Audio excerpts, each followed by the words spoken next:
पंजाब के राजपाल ने पंजाब राज भवन विखे कीती प्रैस कॉन्फ्रेंस दस्सिया कि ड्रोनां वास्ते ग्राम सुरक्षा कमेटी का कीता गया गठन।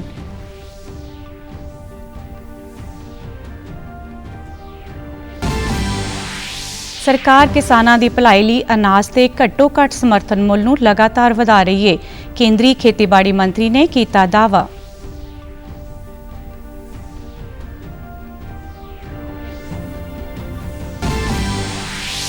ਅਤੇ ਪ੍ਰਧਾਨ ਮੰਤਰੀ ਨੇ ਅਗਨੀਵੀਰ ਯੋਜਨਾ ਸੰਬੰਧੀ ਹਰਿਆਣਾ ਦੀਆਂ ਯੋਜਨਾਵਾਂ ਦੀ ਕੀਤੀ ਤਾਰੀਫ। ਮੁੱਖ ਮੰਤਰੀ ਨੇ ਦਿੱਤੀ ਜਾਣਕਾਰੀ।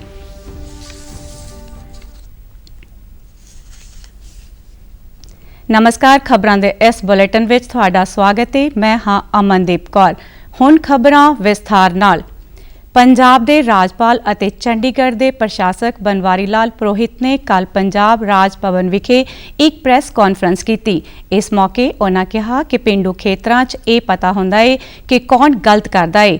उन्होंने कहा कि मेरी कोशिश पहली मीटिंग च लोगों का भरोसा बनाउण अते लोगों का सहयोग लैण दी सी, जिस च तालमेल जरूरी सी। उन्होंने दस्सिया कि उन्हां वल्लों कीते गए दूजे दौरे दौरान केंद्रीय एजेंसियां बारे जानकारी मंगी गई। उन्होंने कहा कि जिला पद्धर ते तालमेल मीटिंग होनी चाहिए जिस विच जिला अधिकारी अते होर अधिकारी हिस्सा लैण, जदों कि आउण वाले ड्रोनां वास्ते एक ग्राम सुरक्षा कमेटी का गठन किया गया है, क्योंकि सब तो पहलां पिंड दे लोग डरदे ने। उन्होंने जानकारी दी कि छोटे पिंडां विच 10 अते वड्डे पिंडां विच ज़्यादा लोकां दी कमेटी बनाई गई है। पहला तो मैं कैजुअल गया था जानकारी करने के लिए, और जाता हूँ तो मैं काम करने में बिलीव करता हूँ। कोऑर्डिनेशन की कमी। मैंने गवर्नर फंड से उनको उत्साहित करने के लिए प्राइज डिक्लेयर की कि जो गांव कोई ड्रोन पकड़ेगा या ड्रग्स पकड़ेगा, हीरोइन वगैरह ये सब बताएगा, इंफॉर्मेशन देगा, उसमें हर जिले में 3 प्राइजेस।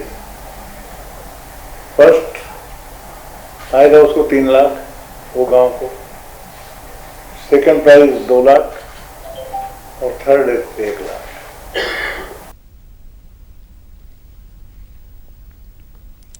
खेतीबाड़ी ते किसान भलाई मंत्री शिवराज सिंह चौहान ने कहा कि सरकार किसानां दी भलाई लई अनाज ते घट्टो घट्ट समर्थन मुल नूं लगातार वधा रही है। राज सभा विच MSP दी कानूनी गरंटी प्रदान करन नाल संबंधित एक सवाल के जवाब विच चौहान ने कहा कि बाजरे ते MSP 2013 विच 1250 रुपए सी, जिस नूं वधा के 2625 रुपए कर दिता गया है। इस तरह मक्की ते घट्टो घट्ट समर्थन मुल 1310 तो वधा के 2225 किया गया है।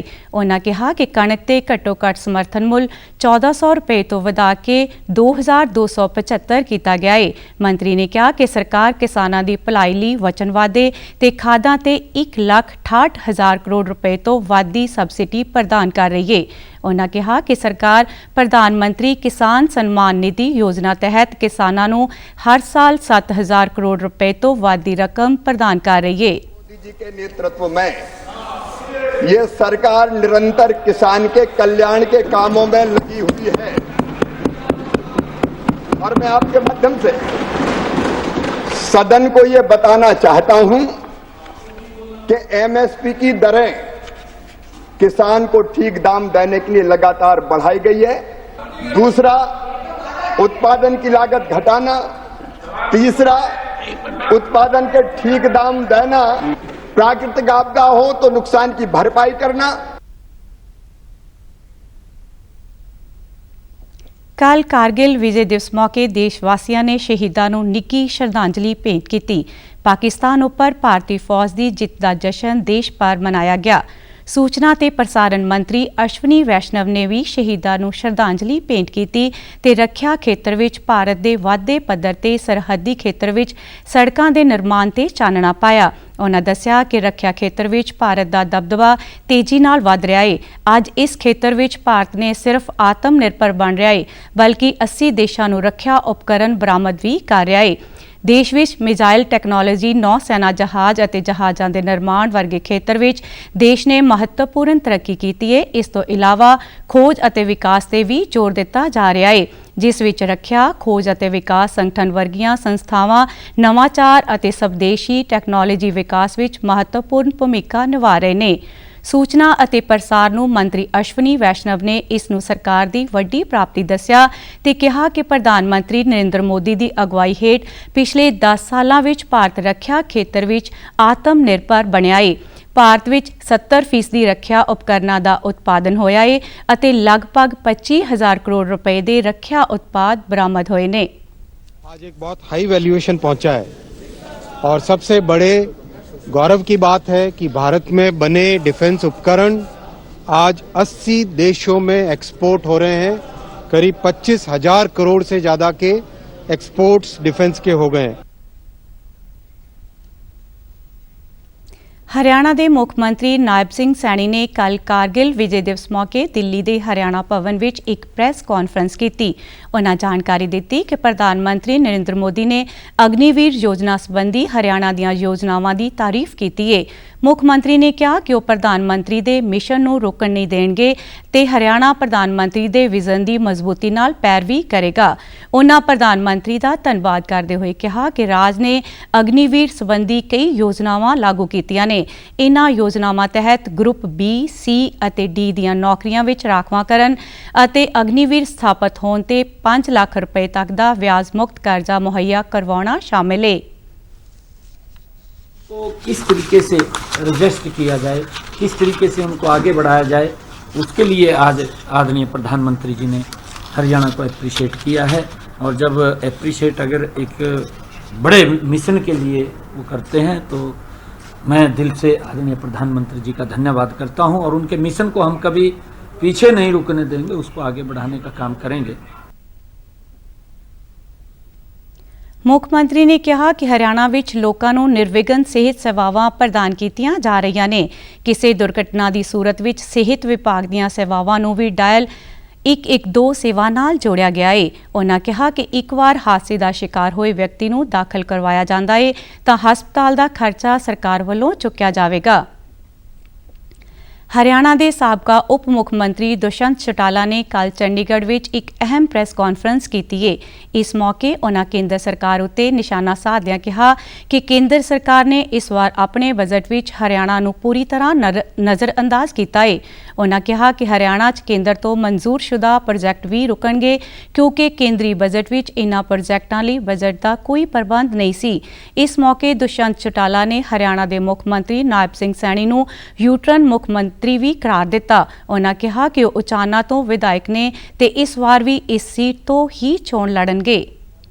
देखते हुए हरियाणा को निराशा हाथ लगी, जहां रोड प्रोजेक्ट्स जो डीपीआर और cabinet sub committee on infrastructure द्वारा अप्रूव्ड थे, उनको भी यूनियन बजट के अंदर इस बार जगह नहीं मिली। और केंद्र की सरकार बचाने और चलाने के लिए इस बार का यूनियन बजट केवल मात्र बिहार और आंध्र तक सीमित करने का काम केंद्र सरकार ने किया। ਹਰਿਆਣਾ ਕਾਂਗਰਸ ਵਿਧਾਇਕ ਦਲ ਦੇ ਚੀਫ ਵਿਪ ਤੇ ਵਿਧਾਇਕ ਦਲ ਦੇ ਉਪਨੇਤਾ ਆਫਤਾਬ ਅਹਿਮਦ ਨੇ ਕੱਲ੍ਹ ਚੰਡੀਗੜ੍ਹ ਕਾਂਗਰਸ ਦਫ਼ਤਰ ਵਿਖੇ ਇੱਕ ਪ੍ਰੈਸ ਕਾਨਫਰੰਸ ਕੀਤੀ। ਇਸ ਮੌਕੇ ਉਨ੍ਹਾਂ ਕਿਹਾ ਕਿ ਸਾਬਕਾ ਕਾਂਗਰਸੀ ਵਿਧਾਇਕ ਕਿਰਨ ਚੌਧਰੀ ਖਿਲਾਫ ਦਾਇਰ ਕੀਤੀ ਗਈ ਦਲ ਬਦਲੂ ਵਿਰੋਧੀ ਪਟੀਸ਼ਨ ਨੂੰ ਤਕਨੀਕੀ ਆਧਾਰ ਤੇ ਵਿਧਾਨ ਸਭਾ ਦੇ ਸਪੀਕਰ ਵੱਲੋਂ ਗਲਤ ਤਰੀਕੇ ਨਾਲ ਖਾਰਜ ਕੀਤਾ ਗਿਆ ਹੈ। ਸਪੀਕਰ ਨੇ ਵਿਰੋਧੀ ਧਿਰ ਦੀ ਪਟੀਸ਼ਨ ਨੂੰ ਖਾਰਜ ਕਰਕੇ ਸੰਵਿਧਾਨ ਦੀ 10ਵੀਂ ਅਨੁਸੂਚੀ ਦੀ ਉਲੰਘਣਾ ਕੀਤੀ ਹੈ। ਇਸ ਦੌਰਾਨ ਉਨ੍ਹਾਂ ਦੇ ਨਾਲ ਹਰਿਆਣਾ ਦੇ ਕਾਂਗਰਸ ਦੇ ਮੀਡੀਆ ਅਤੇ ਕਮਿਊਨੀਕੇਸ਼ਨ ਇੰਚਾਰਜ ਚਾਂਦਵੀਰ ਹੁੱਡਾ ਵੀ ਮੌਜੂਦ ਰਹੇ। ਉਨ੍ਹਾਂ ਕਿਹਾ ਕਿ ਸਾਨੂੰ ਉਨ੍ਹਾਂ ਦੇ ਫੈਸਲੇ ਦੀ ਆਲੋਚਨਾ ਕਰਨ ਦਾ ਪੂਰਾ ਅਧਿਕਾਰ ਹੈ।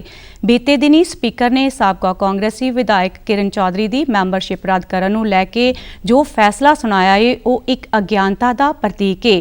ਸਪੀਕਰ ਨੇ ਅਜਿਹਾ ਕਰਕੇ ਸੰਵਿਧਾਨ ਦੇ ਨਾਲ ਖਿਲਵਾੜ ਕਰਨ ਦਾ ਯਤਨ ਕੀਤਾ ਹੈ।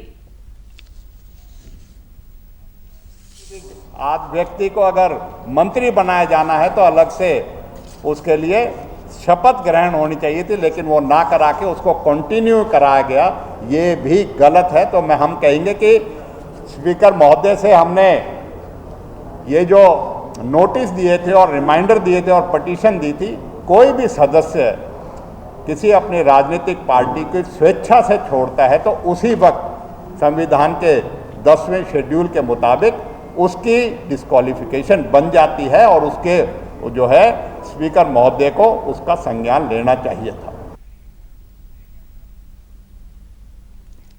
ਹਰਿਆਣਾ ਦੇ ਆਮ ਆਦਮੀ ਪਾਰਟੀ ਦੇ ਸੂਬਾ ਪ੍ਰਧਾਨ ਡਾਕਟਰ ਸੁਸ਼ੀਲ ਗੁਪਤਾ ਨੇ ਚੰਡੀਗੜ੍ਹ ਦੇ ਵਿੱਚ ਕੱਲ੍ਹ ਇੱਕ ਪ੍ਰੈਸ ਕਾਨਫਰੰਸ ਕੀਤੀ। ਇਸ ਮੌਕੇ ਉਨ੍ਹਾਂ ਜਾਣਕਾਰੀ ਦਿੱਤੀ ਕਿ ਦਿੱਲੀ ਦੇ ਮੁੱਖ ਮੰਤਰੀ ਅਰਵਿੰਦ ਕੇਜਰੀਵਾਲ ਦੀ ਪਤਨੀ ਆਸ਼ੀਰਵਾਦ ਜਨ ਸਭਾ ਦੇ ਜ਼ਰੀਏ ਕੇਜਰੀਵਾਲ ਦੇ ਲਈ ਆਸ਼ੀਰਵਾਦ ਮੰਗਣ ਆ ਰਹੇ ਨੇ। ਉਨ੍ਹਾਂ ਕਿਹਾ ਕਿ 27 ਜੁਲਾਈ ਨੂੰ ਅੰਬਾਲਾ ਅਤੇ 28 ਜੁਲਾਈ ਨੂੰ ਰੋਹਤਕ ਅਤੇ ਭਵਾਨੀ ਜ਼ਿਲ੍ਹੇ ਵਿੱਚ ਸੁਨੀਤਾ ਕੇਜਰੀਵਾਲ ਮੌਜੂਦ ਰਹਿਣਗੇ ਅਤੇ 29 ਜੁਲਾਈ ਨੂੰ ਫਤਿਆਬਾਦ ਅਤੇ ਹਿਸਾਰ ਜ਼ਿਲ੍ਹੇ ਅਤੇ 30 ਜੁਲਾਈ ਨੂੰ ਅੰਬਾਲਾ ਅਤੇ ਕੁਰੂਕਸ਼ੇਤਰ ਦੇ ਵਿੱਚ ਜਨ ਸੇਵਾਵਾਂ ਆਯੋਜਿਤ ਕੀਤੀਆਂ ਜਾਣਗੀਆਂ।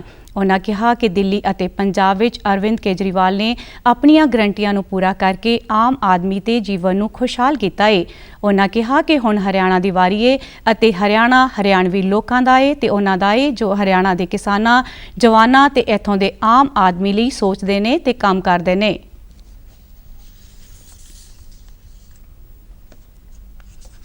12 अगस्त तक हम 45 जनसभाओं को पूरा कर देंगे। दिल्ली और पंजाब के बाद हरियाणा के लाल अरविंद केजरीवाल ने अपनी गारंटियों को पूरा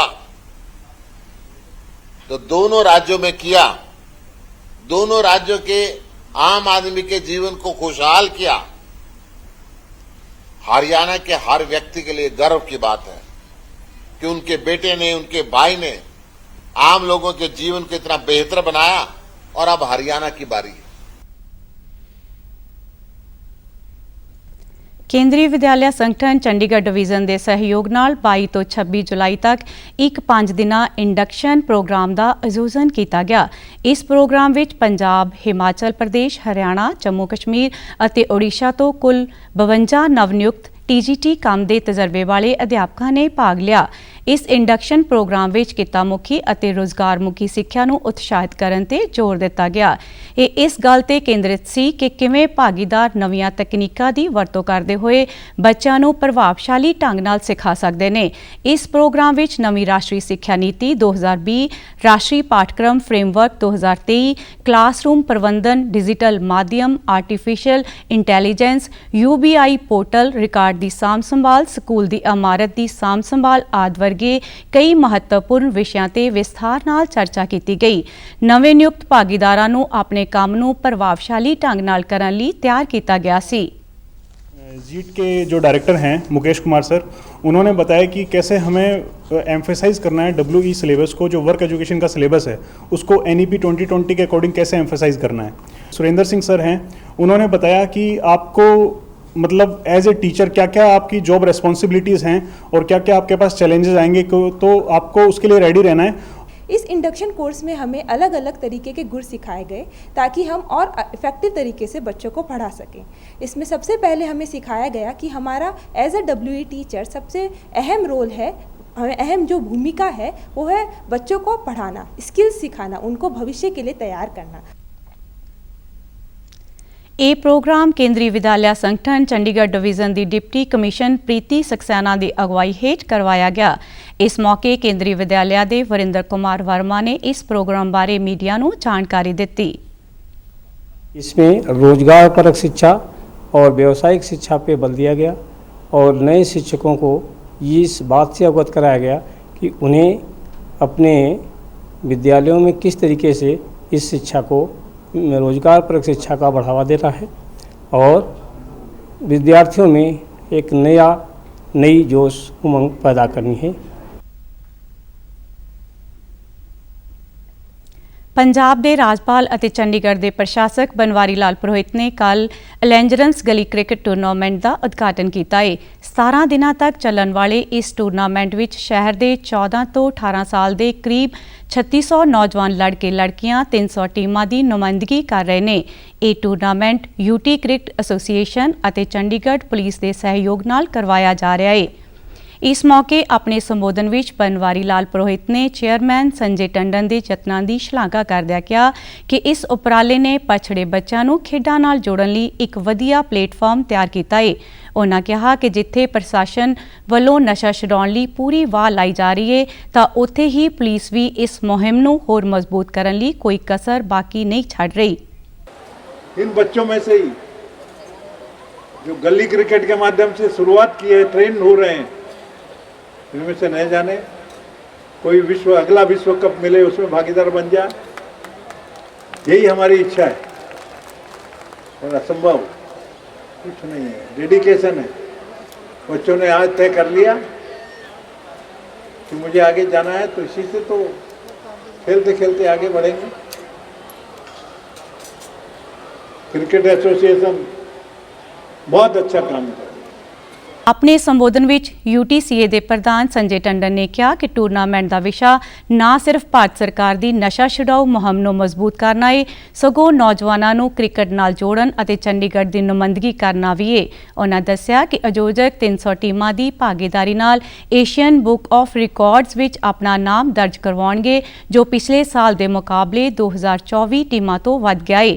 ਇਹ ਟੂਰਨਾਮੈਂਟ 10 ਓਵਰਾਂ ਦਾ ਖੇਡਿਆ ਜਾਵੇਗਾ ਤੇ ਟੂਰਨਾਮੈਂਟ ਦਾ ਫਾਈਨਲ 11 ਅਗਸਤ ਨੂੰ ਮੋਹਾਲੀ ਦੇ PCA ਸਟੇਡੀਅਮ ਵਿੱਚ ਖੇਡਿਆ ਜਾਵੇਗਾ। ਅਤੇ ਤੁਸੀਂ ਸਾਡੇ ਸਮਾਚਾਰ YouTube channel DD news Chandigarh, Facebook DD news Chandigarh ਅਤੇ X DD ਨਿਊਜ਼ CHD ਤੇ ਵੀ ਦੇਖ ਸਕਦੇ ਹੋ। ਇਸ ਦੇ ਨਾਲ ਹੀ ਖਬਰਾਂ ਦਾ ਬੁਲੇਟਿਨ ਖਤਮ ਹੁੰਦਾ ਹੈ। ਆਗਿਆ ਦਿਓ। ਨਮਸਕਾਰ।